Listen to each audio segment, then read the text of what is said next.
Last week I did a video specifically for new PalFish teachers on possible methods for preparing your classes each day and trying to keep things in order so that you can keep track of your classes and your students a little bit more easily. This week I'm sharing a video on how to do your after-class reports and how to file away any information that you have gathered during class so that it's easily accessible in the future. Let's do this.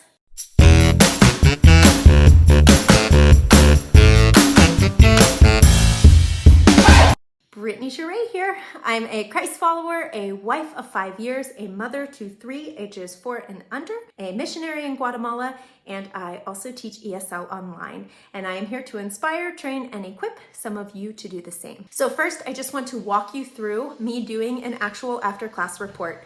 Nothing fancy, super simple, changing hardly anything, because I just want you to understand how the typical reports work. After that, I will add in my additional thoughts because I think that will give you a frame of reference for the rest of what I am saying. The few things that I do want to note beforehand, if you are starting completely new on PalFish and you are not familiar with this at all, let me just start with the basics. After every class, you are required to complete an after-class report. That should only take you a few minutes to complete, but it is to just show how your student did and give the family a little bit of feedback on the class. You are required to complete the report for each class within 12 hours of that class ending.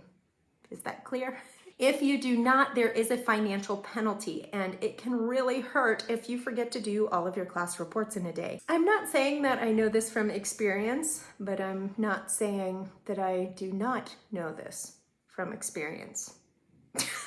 So anytime you can, I recommend that you complete your reports immediately following that class, or if you have back-to-backs, then immediately following the completion of all of your classes. Also, once you get really fast at reports and you know what you're doing with that little few-minute break between classes, it really is possible to be able to knock out all of those reports during your morning or evening when you're doing those back-to-back classes.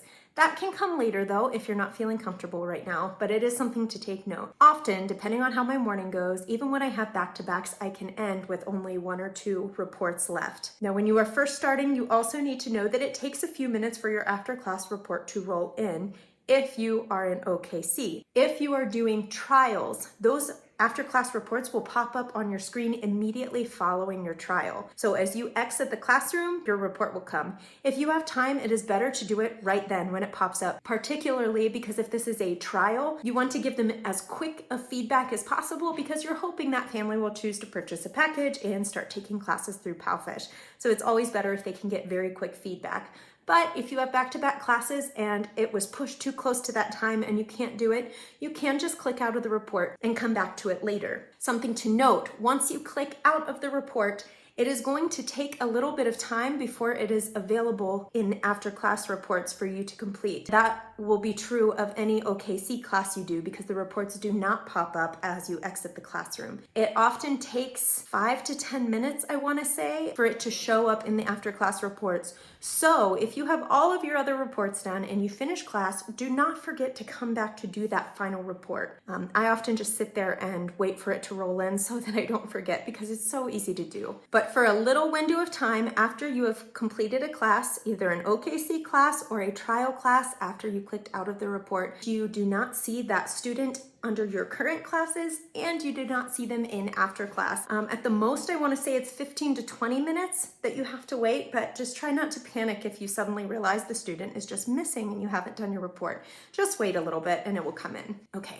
Is there anything else I need to tell you right off the bat? I don't think so. I think the rest is better to come as we go. So, the first report. Do you hear the hammering? It happens every time I have to record. Okay, so when you are ready to do a class report, you're going to see it right there under After Class. That's showing me that I have one report that is not yet finished.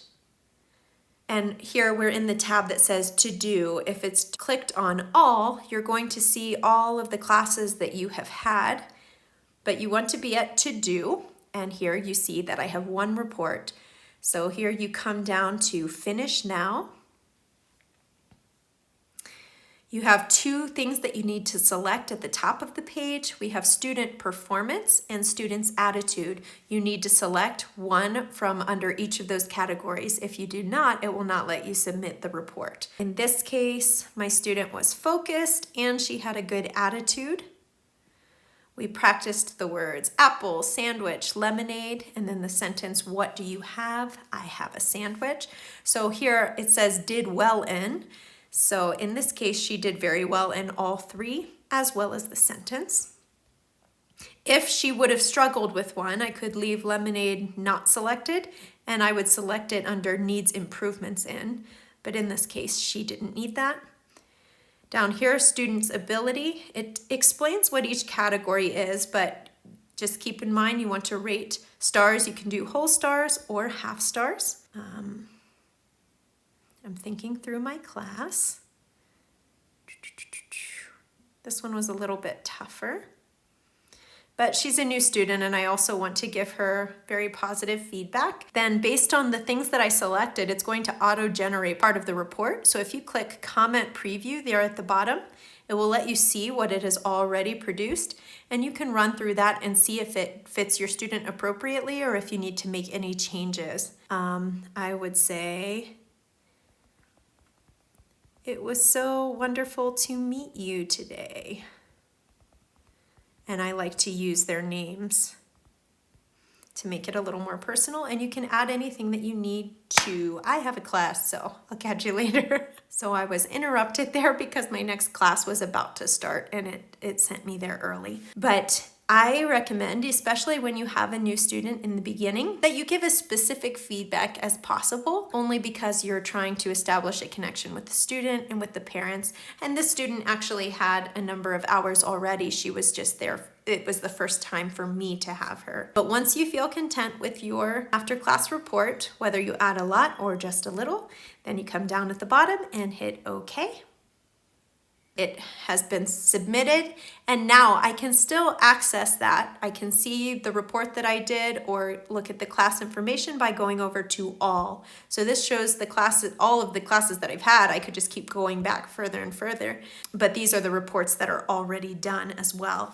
If you decide that you need to reach out to the head teacher because of questions you have or concerns that you have or something that you really need communicated to the parents that you're not able to do on your own, then you can come here to where it says class admin, leave a message, and it says it's optional because it's not required that you do it after every class, and in fact they probably wouldn't want you to. But if the student did extra well at something or is really struggling with something, if I think they might be on the wrong level, or if I think they might need additional support from the parents, maybe it's a younger student and they've been distracted during class and the parent hasn't been present, I could mention to the head teacher that I think it would help if a parent or someone was there while the student was taking the class. Really anything that you think needs to be communicated, you can come here to send the message. You would just click leave a message and then you type out your response, hit save.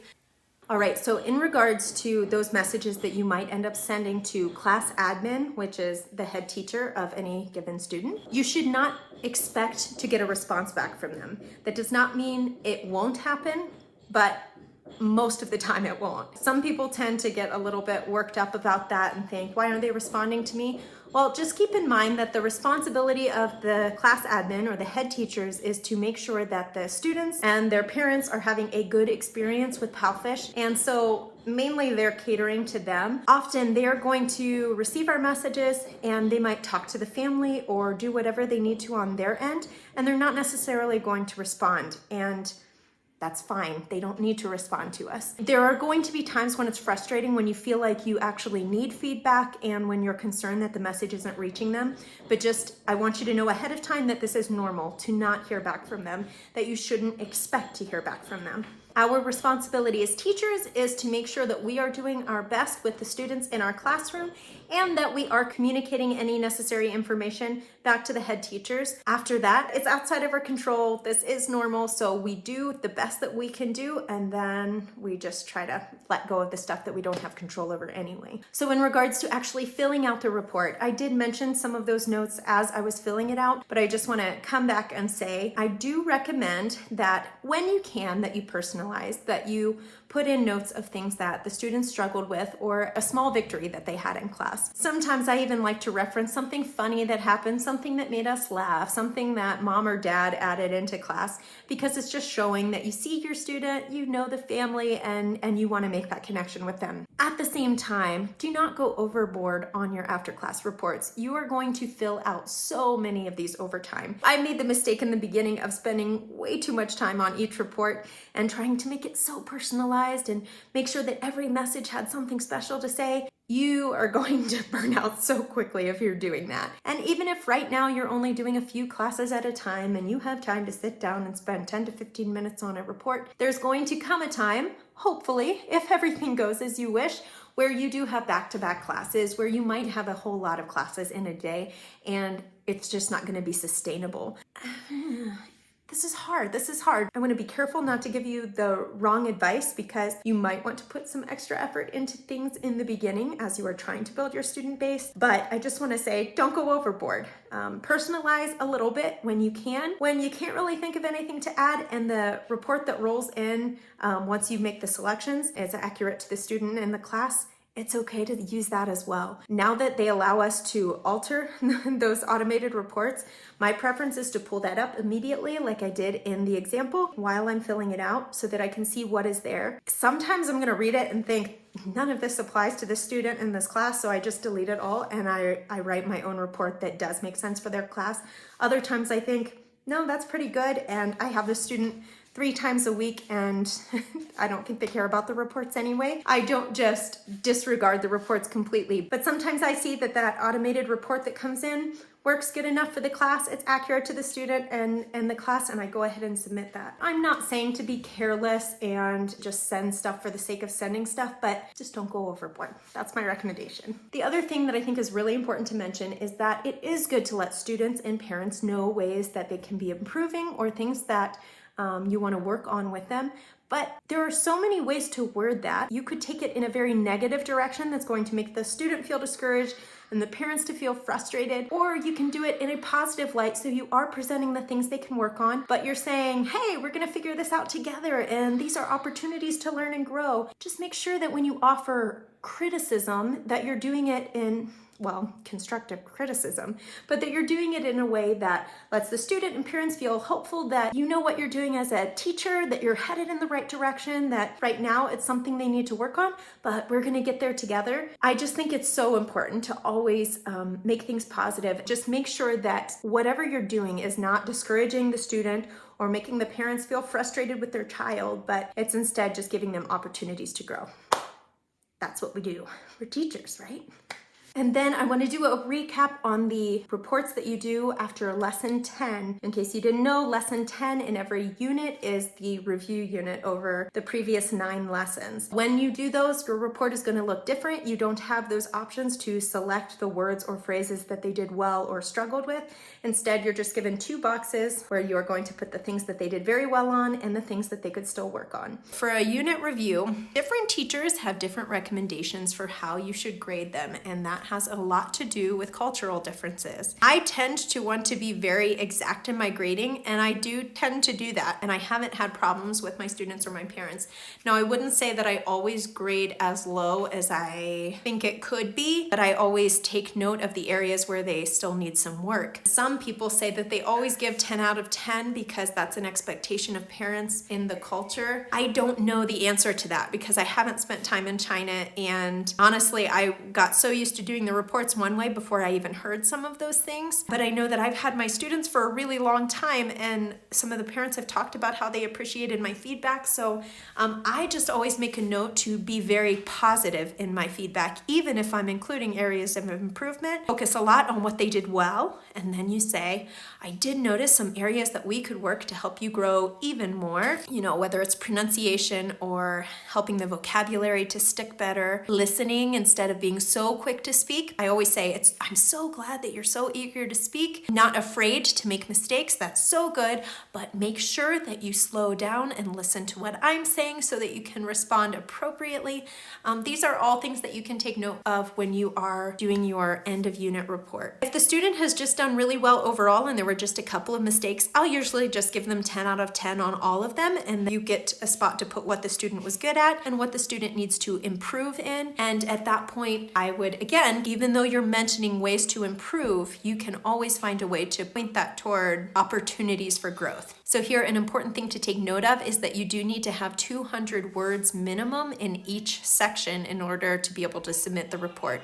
And if you don't, if you try to submit it, it will say the information is incomplete. Please check and submit again. This, again, is where I love to use the voice to text, and I have my notes right beside me. The only things to focus on are the areas that they did particularly well in or that they specifically struggled in. There's no need to discuss all of the content from the unit. Again, word in a positive way. Try to be personal instead of just saying the same thing to every student. Make sure you try to take note of a few things that are specific to that student. That's my recommendation. But really, I do these very quickly now. I used to take longer, but as long as you know your student and how well they did and you have your notes on hand, you can do this very quickly, particularly if you are using voice to text while looking at your notes. So I will not do the full report here because I do want to give specific feedback to my student. You will always want to do it until you've finished all your reports. Keep in mind that if you come in here, for example, I had just finished a class before I came in here. My last class was not this boy who is currently at the top. Her report hadn't come in yet because it takes a few minutes for the report to roll in. So I could finish these 5 and accidentally walk away, not remembering. And then if I come back here and refresh, oh, actually it did refresh because I had already done one of those 5.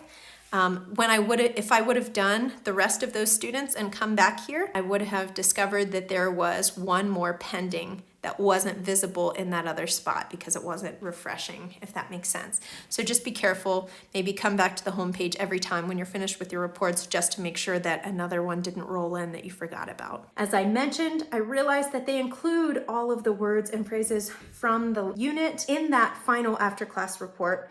So I stopped listing out everything that they did well, but if there were words or phrases that they did particularly well, I'll take note of that. If there are things that they struggled with an extra lot, I'll take some time to address that. But I'm more focused on, hey, your pronunciation was so good in your review. I noticed that you were able to remember all of the vocabulary words very well. And, instead of focusing on each word or each exercise that they did well, I like to focus on pronunciation, grammar, listening skills.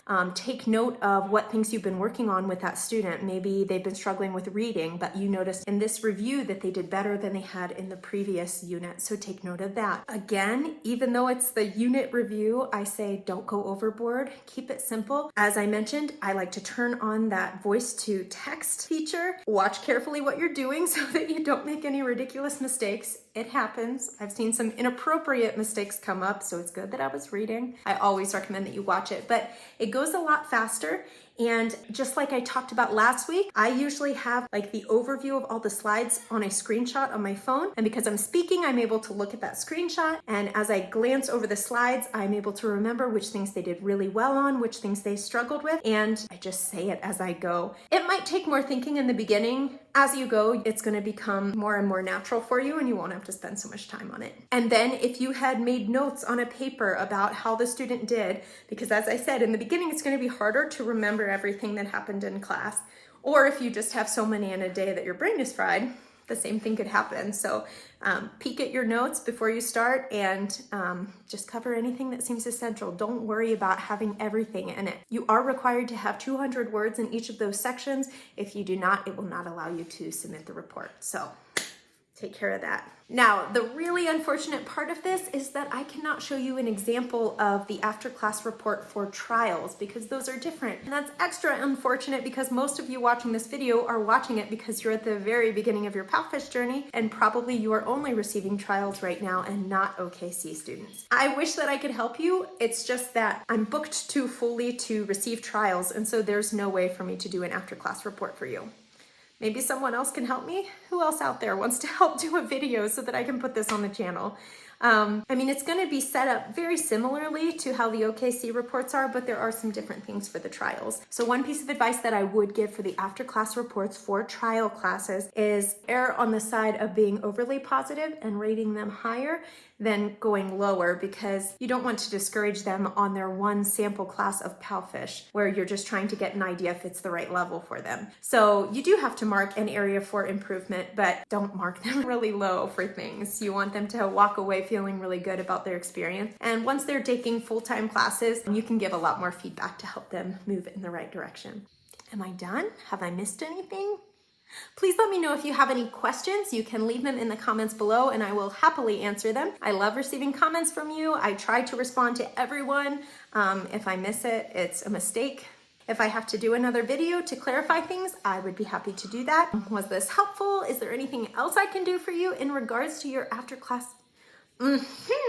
Yes, I know what I didn't do. So once you have your reports completed and you have either those screenshots on your phone or those sheets that I prepared for you for the free PDFs, also in the description box below, you want to make sure that you save any notes that are important. Some of those classes you're not going to have any notes really to add, but if there was something that your student needed extra work on or did extra well in, or if you learned something new about your student that you want to keep in mind for later, make sure that you grab anything from your notes, put it under the notes of the correct student in your notebook so that next time you go to teach their class, you have it right there. You don't have to try to remember all of these things to address the next time. Likely you will forget, especially if you have a lot of students. So last week I had mentioned that this week I was going to show you more how it all worked, but because I covered a lot last week and this week, I'm actually going to be making just a very short video that shows you exactly how the whole system works as soon as I have it looking slightly more presentable. I'm waiting on a few things that I needed to purchase, but I wanted to show you how I simplified the system a bit. And again, it's not going to be for everyone, particularly for those of you who've been teaching a while and don't need a new system. You've got it down, but this is just an idea of how you could do things. When I have that video up, it will just be a few minutes long. It will show you exactly where to put all of the information, what your notebook will look like, and show you how simple it all will be to keep everything organized. So thank you for watching, and I hope you will join me again next week. See you then.